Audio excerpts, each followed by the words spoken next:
Dialectical behavior therapy was created in the 1980s by Marsha Linehan in Seattle, Washington. Today, DBT is taught all over the world. We're two therapists who believe everyone can benefit from DBT skills. I'm Kate. I'm Michelle. And this is DBT and Me.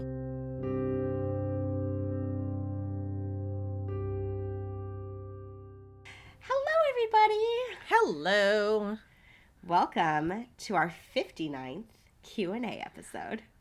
10 away from my snickering like a middle schooler. There you go. Gosh. Excuse me. We'll have something to say about 69, right? When we get there. Also, you might have just heard me coughing. Disclaimer, Kate and I are both fighting off colds. Yeah. That we both got from my son. Because we Truth. babysat him a couple days before he started feeling sick. So we think he might have already had something kind of going on, even though he wasn't showing symptoms yet. Gave it to Kate. Gave it to me. So we're hanging in there. But there probably Might will be be sniffling, coughing. snorfing, coughing. Yeah, you guys just might hear some sickness sounds during this Q&A. We'll do our best to edit them out, but some might be left in. Yeah, exactly. But yeah, let's kick it off with you reading the first one, Kate. Fair enough. All right. This one says, I told my therapist something that I thought she would keep in confidence and not give her team my name. That was not what happened. I called for coaching and another therapist brought it up. I really don't know what to do. I just want to stop going to group because she's the leader and not show up for therapy next Friday. Oh, yeah. And I mean, even though this listener didn't name an emotion word in here, I was just thinking about like some of the things I would maybe feel if I were in this listener's shoes. And yeah, I'd feel maybe angry, hurt, confused a little bit, which would all be really valid things to feel.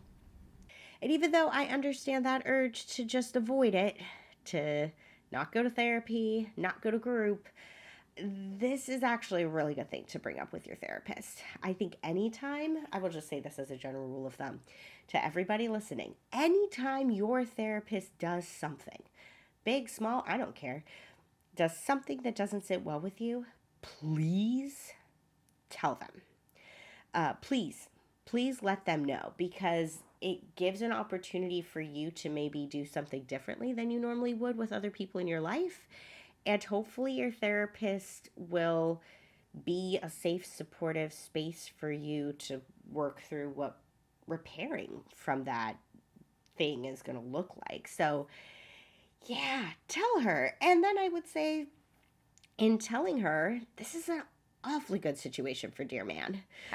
That was just very clearly the main skill that came up for me to use here, is to go to therapy with her and to dear man this and to say, yep, I called this other therapist for coaching.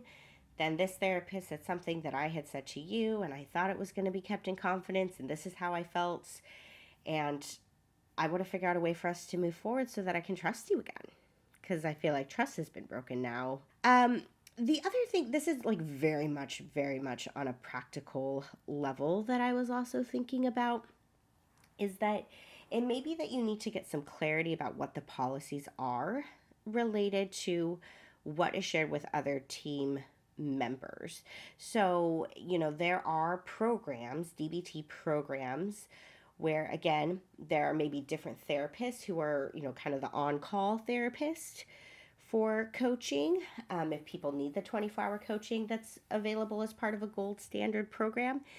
So it may not always be your therapist who is there to be the one to answer the call for you if you need support, but trying to understand what are the things that the therapists do share amongst each other as a way to provide the term, that's kind of a clinical term, but it's continuity of care, right? So that if you call, whatever therapist you get is going to have some baseline knowledge of who you are and some information about you. There are lots of programs where clinicians do work in teams where they have some working knowledge of who the clients are in the clinic. Now, again, we don't want it to be that each and every therapist knows all of the deepest, darkest secrets you've shared with your therapist. We don't want a situation like that, but you may just want to ask your therapist that of like, what do the other people know about me? I just want to make sure I know what I'm in for the next time I call for coaching so I'm not caught off guard. What are the things that you definitely do not share with other members of the team that I know you keep private just between you and I? It could be a good thing to ask because it's possible that she didn't actually breach confidentiality according to the policies of the clinic that, she works for. But it's totally, again, valid that, like, why you would feel caught off guard if you thought that another member of the team would not know this about you at all, and then they do. So you could definitely talk with her about it more and get some practical clarification. And finally, if for some reason it's not seeming like you're able to get the answers that you're looking for from her, or she does not seem to really understand your perspective or validate it for why this was a tough situation for you, don't be afraid to go to someone higher up than her and talk about these concerns and say, hey, I didn't know this would be shared amongst the team members. I tried talking about it with my therapist. I really felt dismissed and like she didn't understand my concerns, but this is something I really want to feel safe with moving forward. So that could be an option too if needed. Hopefully it doesn't come to that. But those were my thoughts when I read this listener's situation. So what about you, Kate?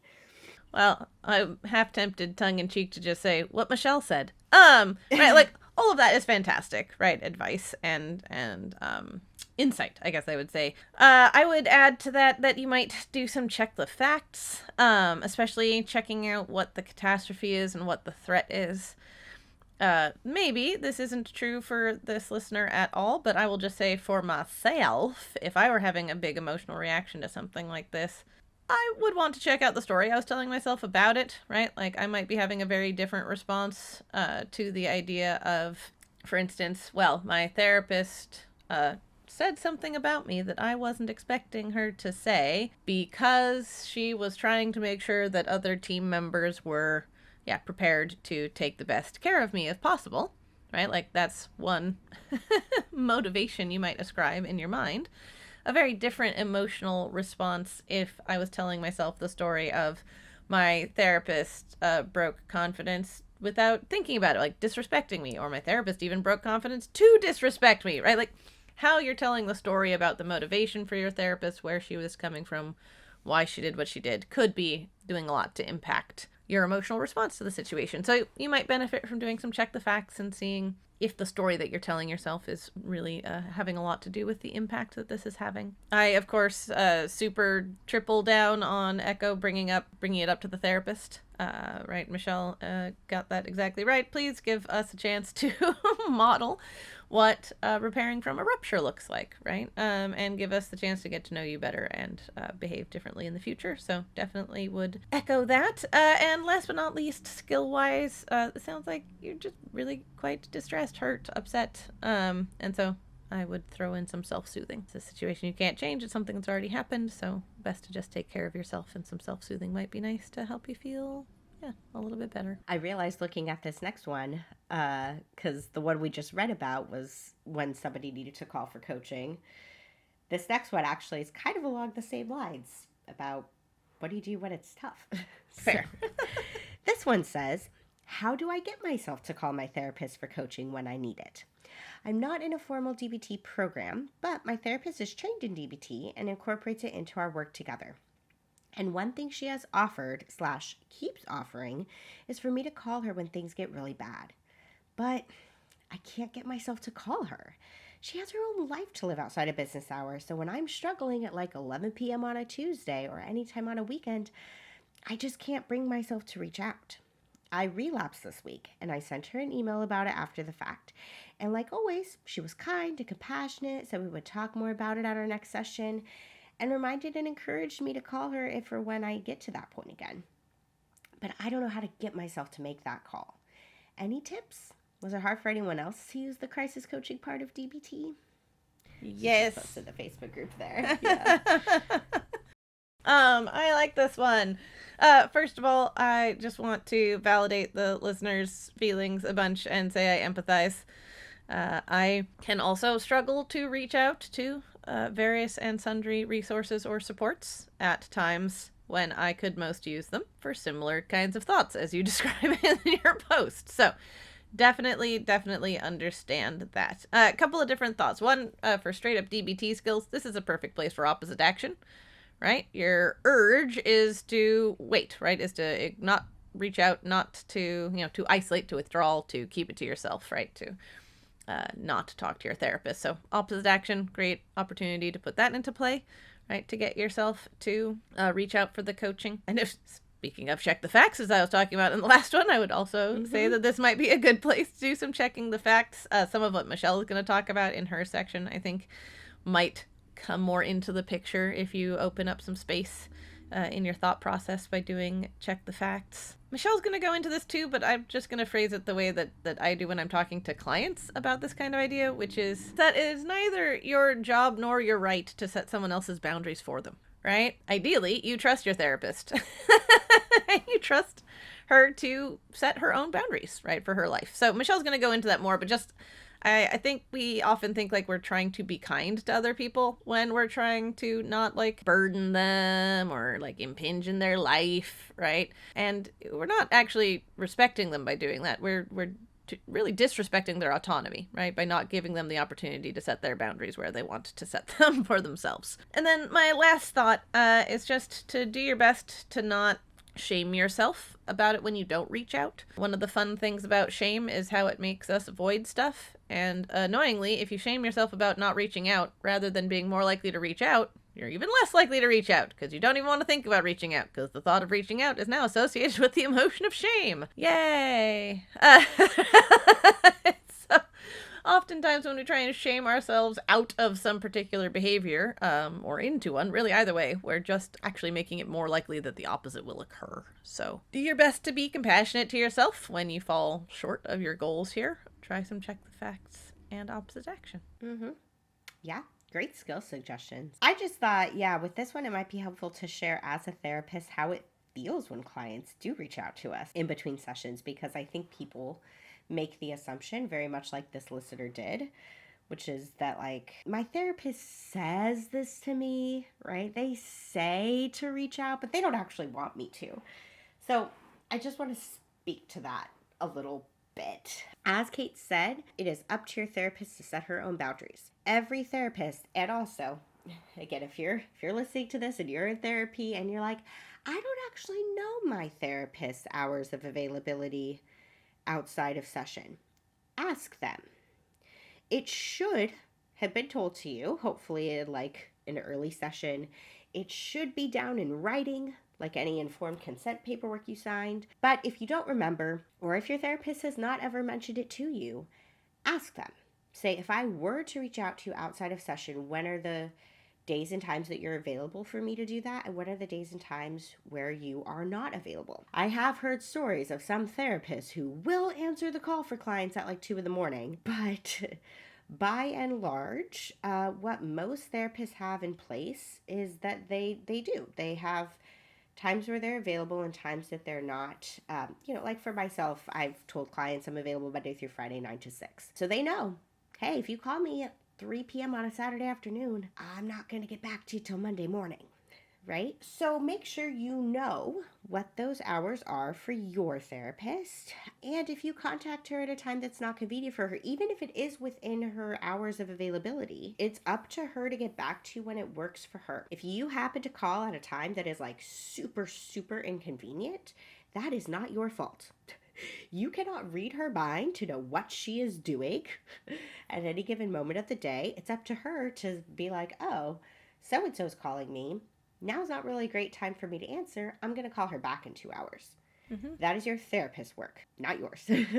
So yeah, Kate was talking about that, but I'm just going to reinforce it a lot. Also, it is never something to feel sorry about for reaching out for support. Don't get me wrong. I will say this. I mean, I have had clients in the past, mostly, less so being in private practice, But I have had some clients who reach out to me frequently in between sessions. I mean, we're talking they're reaching out 2 to 3 times a week in between sessions. I have had that before. And I have had to set some boundaries with those clients of, hey, let's maybe try to limit it to once a week, or let's make sure before you reach out to me that you do X, Y, and Z, because it has at times become a little bit too much for me to keep up with. But listener, I will say this to you, and probably for most people listening, there are absolutely reasons that we want you to reach out in between sessions. 100%. And when I hear from clients, when I meet with them, that they're like, oh yeah, this last week I was really suicidal. I'm like, why didn't, like, that's when I want you to call me and let me know. Like this listener mentioned relapsing. That is a very good reason to call your therapist in between session when you notice those urges coming up to use again and things like that. So the vast majority of people are not calling their therapist every single day in between sessions. You know, you're using that support very much as needed, and you're using it appropriately. And trust me, we absolutely do want you to reach out. I have had those times where I've had weeks that are like really, really, really busy. And sometimes I see that like a client is reaching out to me and I'm just kind of like, oh man, I don't have time to talk to them right now. But that doesn't mean I'm like, I don't want them to reach out. No. I'm like, oh, they're reaching out because this is important. And this is part of our job. This is part of what we sign up for. So yes, you don't need to feel bad. There have been countless times where I have really thought about, and I've told clients directly, I wished you had called me. I wished you had, before they kind of went off the deep end in some way, shape, or form. And yep, they'll say the same thing, but I knew you were probably busy, blah, blah, blah. I say, no. Nope. Yes, might I be? Sure, possibly I am. And I am also here for you. And I want to know if those things are coming up in between sessions. So I hope that maybe helps a little bit to hear how it often feels for us as therapists when it's people reaching out in between sessions. But by and large, we do actually want you to. And we do mean that when we say it. So I can't speak for everyone, but I will speak for myself. And I feel pretty confident speaking for you there too, Kate. Yes. Yep, we won't offer things we aren't comfortable offering. All right, on to the next one. This one says, hello, Michelle and Kate. I am about 20 episodes into your wonderful podcast, and it has been the best thing ever. Thank you. Oh, I'm sorry. So first and foremost, thank you both so much. I want to know what you guys would recommend me to do, or what skills I should apply for the following problem. I've had a really hard few years. A lot of things happened to me that have left me shaken up. A lot of relationship breakups. I tend to talk about the past events that occurred the last few years. I actually enjoy talking about it. In a weird way, my mentality is the more I talk about it, the solution will arrive. But it never does. I'm really close to my mom. I talk her ear off, yapping away about things she's heard already 10 times before. Honestly, I could sit there and talk for 3 hours wondering, but why did this happen, etc. My mom was there the last 4 years, and I chose her to confide in. She is such an empathetic, wonderful person. I can't afford therapy at the moment, so any skills you would recommend I would be truly appreciative of, so I won't have that impulse or compulsion to talk so much. I really want to stop, as it's not helpful, but it feels so habitual for me. Thanks so much. Yeah. I mean, my initial response reading this was I was like, oh, they're an external processor, which is what I am to a T. I am an external processor. So there are internal processors and external processors. This is different than introversion and extroversion. You can be an introvert and still be an external processor, like myself. But basically what it means when you're an external processor is that you find a lot of benefit in speaking out loud what you're thinking and feeling to another person, or even by yourself, right? It just helps to do the act of talking rather than the act of thinking and being quiet, I guess you could say, and working through it internally. So yeah, that was my first thought. I was like, oh, listener, you're an external processor. That's nothing bad. It's nothing to be ashamed about. It's just probably something about who you are. But it did feel important to talk about like the benefits of talking and maybe some of the drawbacks or times where it can get you into trouble as things that you can just pay attention to. Say the next time you're talking with your mom or whoever your trusted other may be. So I think talking through things can be really helpful when you're feeling like a very heightened emotion, and it may help to diffuse it a little bit, right? It may help, like if you're feeling something at like an 8, 9, or 10, and then you talk about it, the act of talking about it may actually help bring it down to feeling a little more manageable. Like maybe a 4, 5, or 6. Talking about things can absolutely help us problem solve, right? If I had a penny for any time, and I'm talking even just a single penny, for any time that I've been like, well, now that I'm talking about this out loud, I'm realizing, or any time a client has said that to me, oh yeah, those would add up. Trust me, talking about things does help us problem solve sometimes. It really can. But what may be happening here for you, and where talking can backfire, is it can, instead of bringing our emotions back down to a manageable level, sometimes it can actually add fuel to that fire. It can do that sometimes. We just kind of get more and more and more and more and more in the emotion, and it actually brings our emotional level up. It can make us feel what we were already feeling even stronger. I have also seen this many times in sessions with clients. They start talking to me about something and whew, it is like a runaway train. And then they're like more angry 10 minutes into talking about the thing than they were when they started. So it can go that route to where sometimes the emotions get even bigger and more overwhelming. And a lot of times what will actually do that is if you find yourself talking a lot about other people. If you are talking a lot about other people or other, like their circumstances, instead of talking about yourself and what is within your control, that's likely what's going to feed into that. And so you do want to be mindful of the content of what you're sharing. Are you just like complaining and venting and going on and on and on and on and on about someone else? Or are you talking about how that person impacted you? And again, like what you're feeling and what you're trying to do about it. That's going to carry a very different tone to the conversation. So that's something to maybe tune into and notice is like, what is it that I'm actually talking about here? And how much am I really talking about myself? Sometimes it's really easy to slip into talking about other people, which again isn't bad or wrong necessarily, but if you notice that you're starting to feel more and more worked up, that may be part of why, is because you're losing track of yourself in the conversation. As far as skills go, and what you can do about this, I think it could be a good practice, like especially with what this listener talked about with how their mom is their trusted other. So like before you spend time with your mom, for example, see if you can find your wise mind. Spend some time trying to sit with your wise mind, not externally processing, and just see how that feels. What comes up to you? What thoughts are going on in there?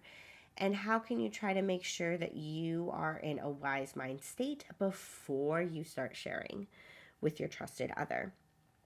That could potentially change how the talking feels. You can also try anything distress tolerance related also before talking, right? You could use accept, you could use approve, you could use self-soothing. Doesn't matter. Take your pick. But sometimes that can help too, right? So then what did so clinician I used to work with, you worked with him too, Kate. Sam used to say this, right? But sometimes it would sometimes feel with certain clients that we might sit with in session like it was like a fire hose. Oh, yeah. And they would just come into therapy and just blah, blah, blah, blah, blah, blah, blah, right? Like everywhere. Which again, as therapists, we hold space for that, But if you're sensing that, I'm just kind of like, yeah, I just feel like a fire hose with my mom. I just let everything out on her. I just word vomit all over her, or whatever terms you would use to describe it.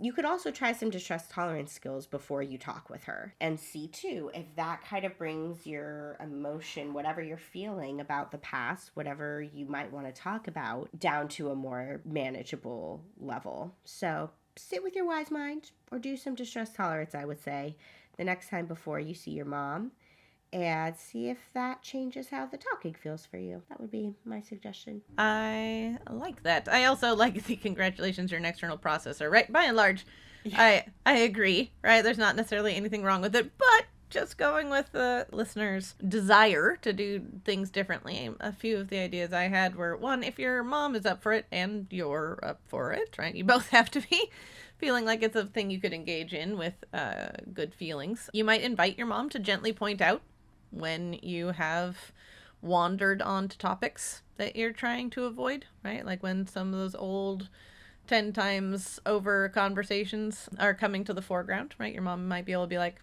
hey, I know you mentioned you didn't want to talk about Fred. I don't know, right? Last time we were together. So I just wanted to, point out that we're talking about Fred again or something, right? And that could help you gain awareness and some control over what you're talking about and when, because sometimes we can slip into those things, like you said, so habitually that it can be easy to end up there without even noticing how we got there. You might also want to practice stop when you notice yourself starting to go onto those topics, right? Something to just pause, right? Consider what you're doing, consider what you want to be doing, proceed as you intend. I like Michelle's idea of doing distress tolerance. I was also thinking you might try some journaling or other way of processing that's a little bit external before you talk to your mom. Get some of it sort of worked through a little bit, so there might not feel as much pressure when you're with your mom. To get that stuff processed externally. Let's see. Oh, opposite action or ride the wave also, right? Potential skill usage. When you feel like, oh, I just want to talk about this stuff. See if you can ride the wave, distract yourself, perhaps with some of those distress tolerance skills Michelle was talking about, right? They all work so well together. But just trying to get past that initial urge might help you move on to other topics. So yeah, damn it. We got so far before saying it. I think I said it already once. Oh, did you? Probably. Fair. I think so. At one point I did. It happens. Okay. Last one here. It says, hi, ladies. First of all, I want to say thank you for everything that you do. The DBT podcast has made such a huge impact on my life, and I'm very grateful. As for my question, this one is mainly for Kate, as it has to do with polyamory. I am a monogamous person adjusting to life with a polyamorous partner who already lives with his long-term nesting partner that was around long before I came into the picture. I'm just wondering, what DBT skills can I use to help me with the overwhelming feeling of jealousy, mainly when they go away together? I find it very hard to cope with, and I often turn to toxic behaviors just to get attention from him because I don't know how to cope with it in a healthier way. I know that he is also really wanting to help me, so I'm wondering if there's anything you could recommend that he can do to assist me with these DBT skills. Thank you in advance for your help. All right. Yay. I'm glad that this person wrote in. First of all, I have so much empathy. So much empathy. Jealousy is hard and real and a consistently experienced but rarely talked about emotion. So I'm glad to have an opportunity to bring it up. Also, just a giant dose of validation, right? Again, jealousy is normal, natural, usual. Doesn't make you a bad person or bad at polyamory inherently. So just some normalization there. Also, I want to put out the reminder that jealousy doesn't mean you are bad or failing. Right? You aren't a bad partner. You aren't a bad person. You aren't bad at your relationship just because you're feeling jealousy. Jealousy has a purpose and a message, just like any other emotion does, right? All emotions are meant to communicate to ourselves and to others, right? So usually what is jealousy saying? It's usually saying that there's some need that you have in your relationship that is not getting met. I could make up all sorts of shit just from your tiny little description about your partner going away with their other partner, but maybe it's just that you guys don't get enough trips. Maybe that's a kind of togetherness that you have jealousy/envy around because you're not getting it. And it's as simple as, well, if you took a trip with me every other month, I wouldn't be so fucked off when you take a trip with them, right? Or something entirely unrelated that's just pricked by them going away with their other partner. But try and notice, what is the need that isn't getting met, or desire that isn't getting met in the context of the relationship that might be rearing its head when those trips are coming up. Interpersonally, trying to get those needs met in the context of the relationship can do a lot to reduce the jealousy. So again, if it's like, well, you go on trips with your other partner, go on trips with me, and then you start going on trips together, that might do an awful lot to help reduce the jealousy. So identifying and naming the need and seeing if you can get the need met. Dear man or give are good DBT-specific skills for trying to get those needs met and negotiated. Intrapersonally, so in yourself, trying to be mindful of your jealousy, by which I mean don't judge it, right? Just notice it, try and see what it has to say, right? Mindfulness of emotions around your jealousy. You can try some opposite action to jealousy. I know there's going to be I'm pretty sure there's a handout on opposite action for jealousy. Yeah. Which I love. Also, apparently I'm just like listing off things. I'm like, yeah, so stop can be helpful, right? Before you're doing any of the, right? You mentioned toxic coping behaviors, right? Stop is a good thing to throw in before those kinds of behaviors, just generally. So is tip. Right? Big fan of the face in the ice water before doing anything untoward. Ride the wave also might be really good for when you're wanting to reach for those toxic behaviors that you mentioned. Right? All of those are good crisis survival skills kind of moments to help you get over the hill of the urge, right? over the crest of the wave, right? Hence ride the wave for the urge to engage in that toxic behavior. And then last but not least, skills-wise, I would put accepts and self-soothing. Could also be really useful, right? Accepts for distraction when you're having a hard time with that jealousy, and self-soothing also. Jealousy is a lovely emotion to be kind to yourself around. So I kind of sprinted through, but hopefully somewhere in there is a lot of helpful stuff. Yeah, you had a lot of great skill recommendations. So I don't have too much to add. We definitely thought of some of the same ones. So I might wind up repeating a couple of them. But the main thing I thought about, which I think is very much in line with what you were saying, Kate, I didn't phrase it exactly like this, but that was absolutely what I was imagining, was like, how could we get curious about the jealousy? Rather than trying to just tell it to shut up and go away, how can you understand why it's there and what it wants? And I actually think that checking the facts can be a good skill for that. Again, we say sometimes when it comes to DBT, like, well, with this skill of check the facts that DBT created, it can often feel like I'm supposed to arrive at this conclusion that my emotion doesn't fit the facts, and this is mostly just here to bring in some reason mind and tell me to not feel this thing at all, or at least not as much. And I don't think check the facts needs to be used that way at all. Again, some of the questions which you touched on earlier with a different question we were responding to today, but like, what is the threat? What is the catastrophe? Right? Like trying to understand those things of like, what am I really scared of when he goes away with her? Like, what is that stirring up for me? There's a fear there. I need to understand what that fear is. So that's how I would recommend going into check the facts if you do decide to do it, is to just go into it without telling yourself that the jealousy is bad or wrong, because it isn't bad or wrong necessarily, but just with a very open mind about what might I learn about myself by doing a check the facts worksheet. Sometimes you can learn some things about yourself that you might not have known or thought about before. It could be helpful. I will also double down on you gave so many great skills, Kate, which are fantastic, but I will double down also on accepts and ride the wave. I think they go hand in hand. When you are riding the wave, using stuff from accepts is going to help you do that. And so the next time that your partner does go away on a trip with his other partner, make sure that you have a plan of some of the things you can do from accepts while he's gone, so that you don't wind up turning to the toxic behaviors. Again, the goal here is not to not feel jealous. Hopefully that makes sense. You can feel jealous the whole time he's gone. That's okay. Right? It's not about changing that experience, but it is about making sure that you're not turning to toxic behaviors. Set that as your goal. And using stuff from accepts may really help you to do that, so that you're not winding up in that place of doing things that ultimately may have some consequences for you that you don't want to face or deal with. Not a problem to feel jealous, but is a problem when that jealousy leads to toxic behaviors.